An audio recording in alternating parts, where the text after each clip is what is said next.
Hi, and welcome to the PEPP Story Live show. And tonight we're going to be moving on to looking at speech structure. Just exactly how do you structure the speech so that it makes sense and is memorable?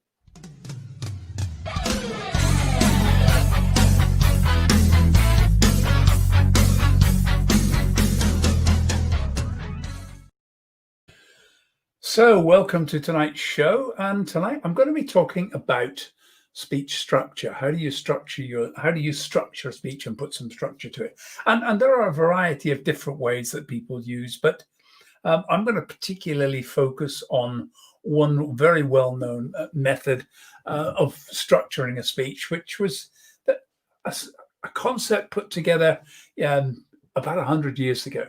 Um, and Mr. Jowl went to a lay preachers conference in Birmingham, and there was a competition going on for the preachers, and this veteran speaker regularly won. And after the show, he went up to the old veteran lay preacher and said, "How do you do it? How do you create such inspiring speeches?" And the old guy said, "Well, I take my text and I break it up into three.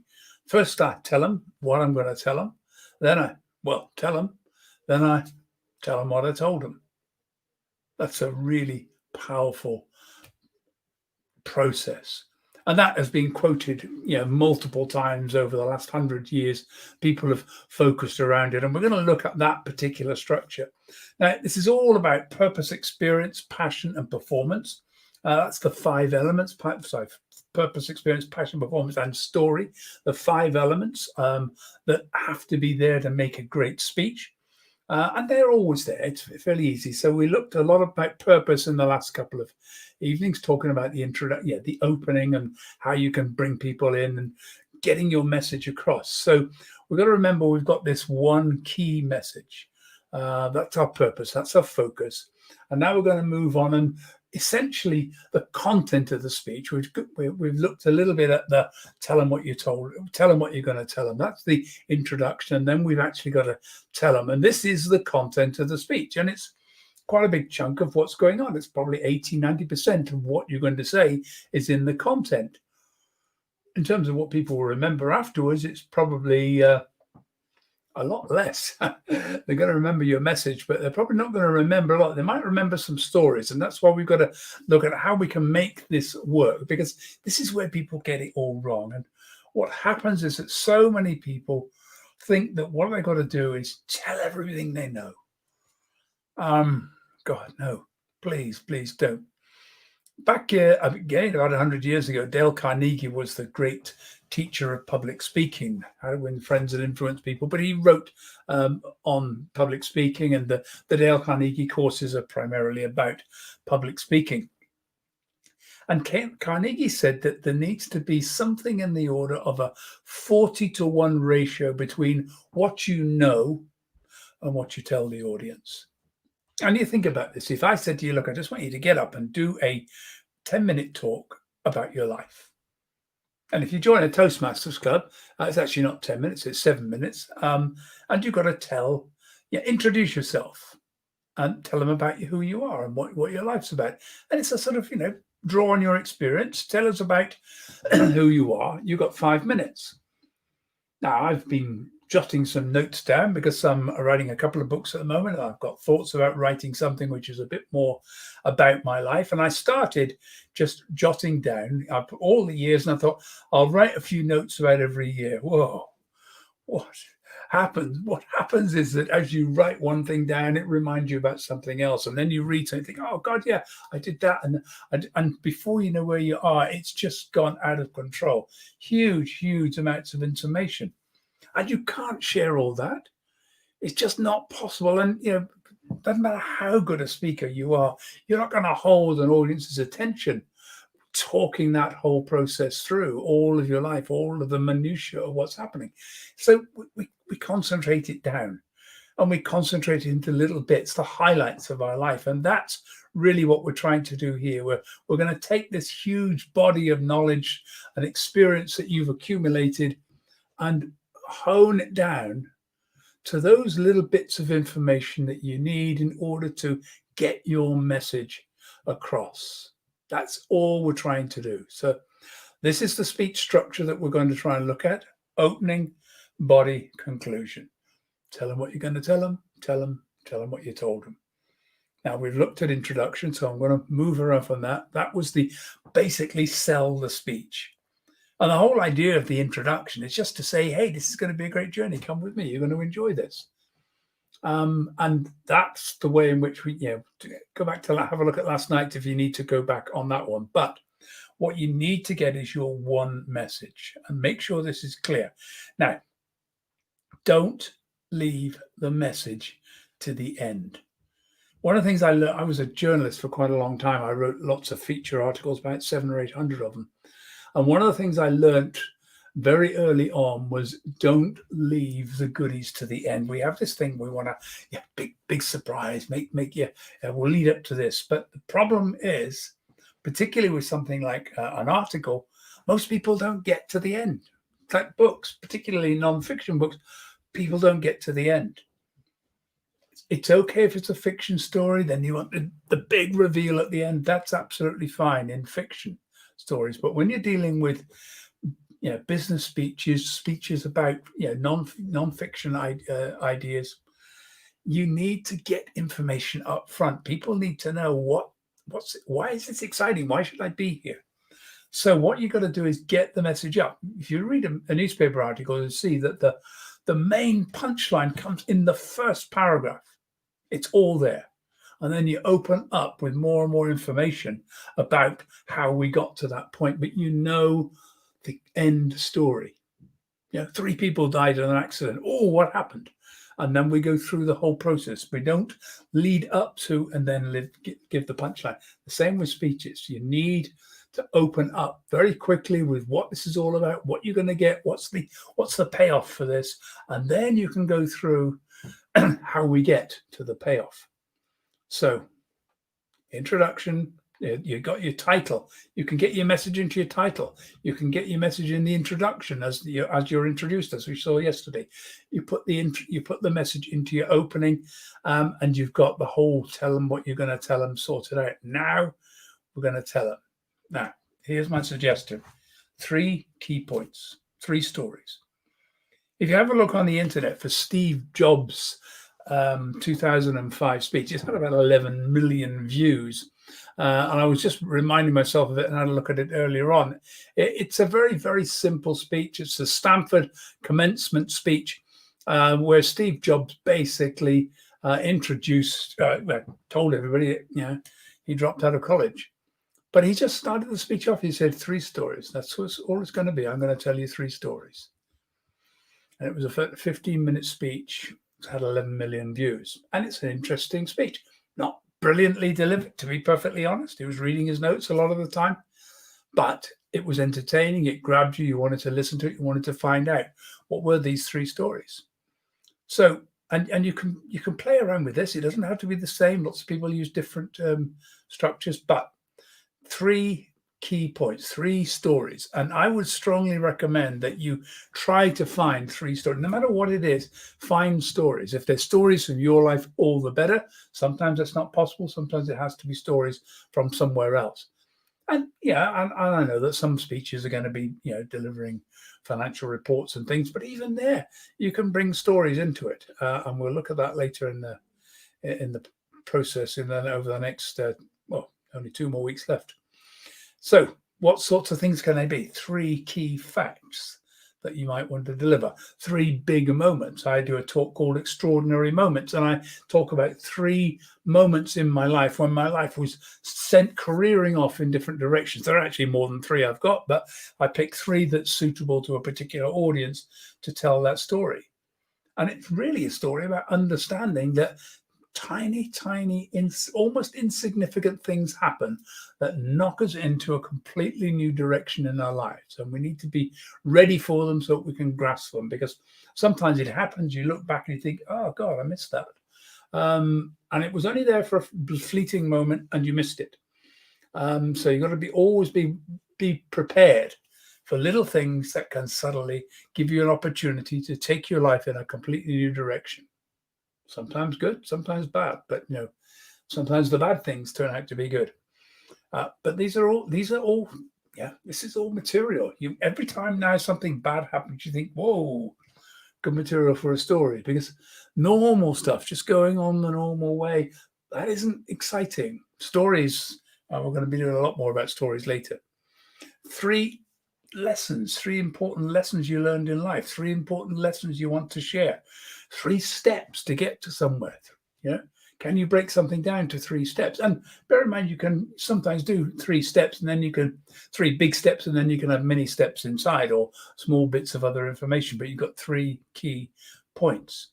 I don't know what it is about the 3, but we remember things in 3s much more easily than we do trying to remember whole huge big lists.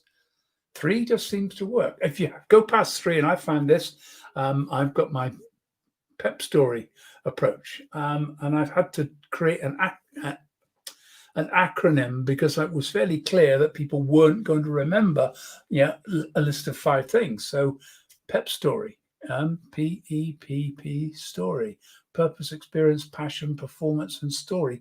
And I keep repeating it because I know that people won't remember it. But today we're talking about experience, and this is another thing that's worth thinking about. The E for experience. It's the big difference in the PEPP bit.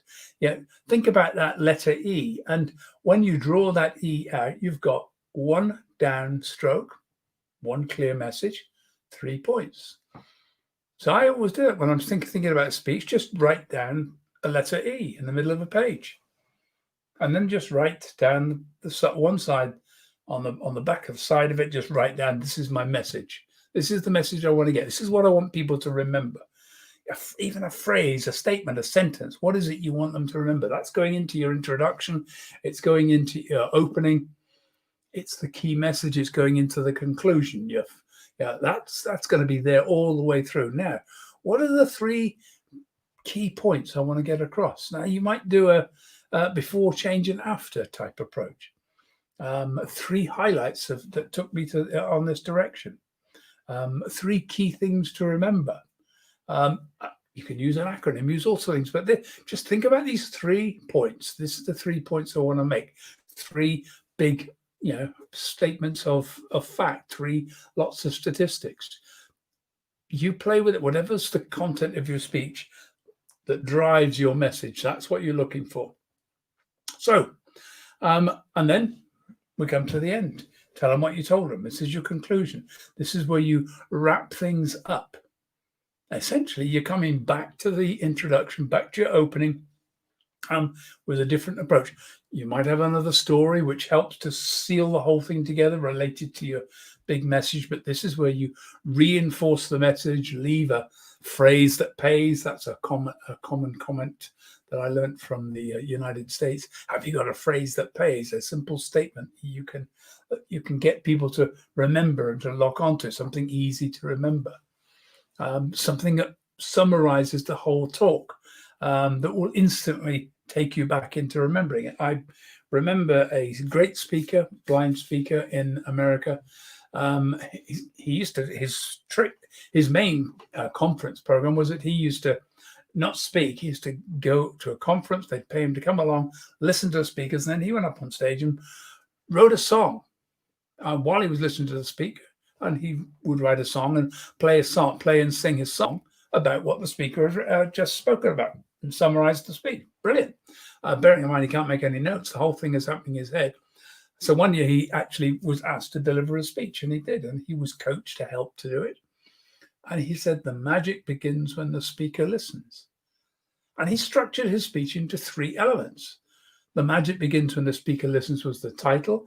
He did something about that in his introduction, about growing up as a blind boy, unable to see things and having to learn to explore the world through what he heard, through what he heard coming back to him.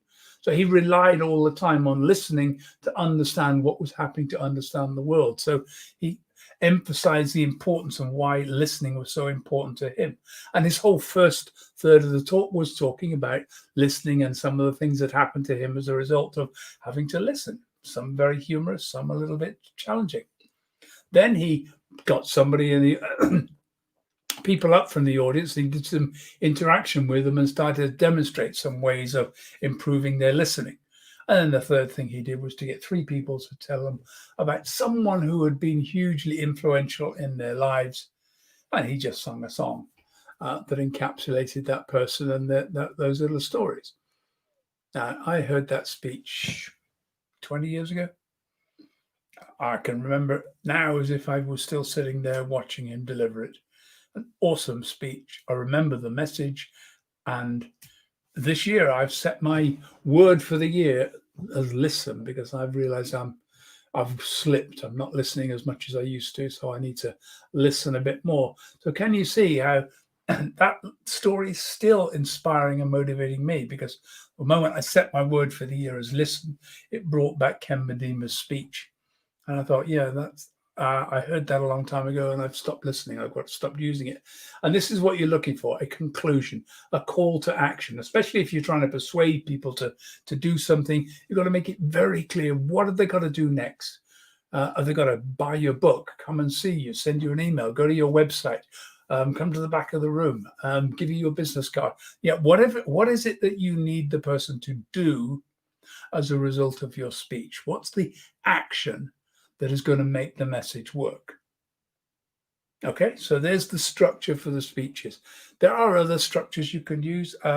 Some speeches are, very passionate speeches about someone facing, great challenges in their life. Feel the fear and do it anyway. Story about, someone's facing cancer. I've heard people talking about climbing Mount Everest, traveling around the Cape, traveling, sailing around the world. And these are like heroes' journeys, they're quests. And it's a different structure, a different approach to the story. And all of these are different ways in which you can structure talks. But by far, the most common, the most effective, and the easiest one, particularly if you're developing your skills, is to use that simple 3-point stage: the opening, body, conclusion. Tell them what you're going to tell them, and tell them what you told them.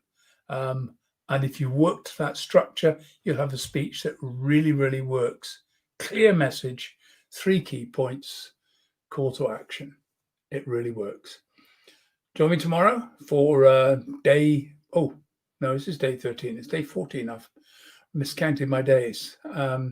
So don't forget, if you need some coaching and some help to put speech together, to do a TEDx talk, whatever, just contact me. Email me at ricky@rickyarundel.com. Happy to set up a 30-minute coaching session, introductory session, completely free, to see if I can help. I'm in the middle at the moment of doing my website, so that you'll be able to go to the website and click in there and book a 30-minute slot just to talk to me. So hope you've enjoyed today, and I look forward to seeing you tomorrow. It's getting very cold at the moment. We're all still stuck inside, going mad. So here's some ways to think. And bear in mind, I'm doing this as a bit of a sort of challenge for myself. Go online, make myself put something together and do a show for. I thought it was going to be 10 minutes. It's turned out to be near 20 minutes every time. I'm going to get a few guests towards the end of the month to talk to them.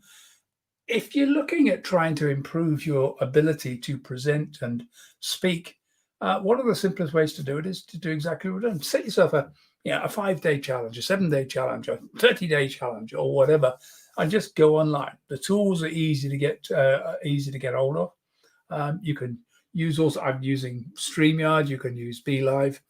You can just use simple Facebook Live and just go live on there. Have a go. Try. It's a way of improving your ability on speaking. You can play with it. Just do it to a private group. Get some friends in to have a look and give you some feedback. Teach them how to do the feedback so they make it constructive. Anyway, hope you've enjoyed today. Look forward to seeing you tomorrow. Take care.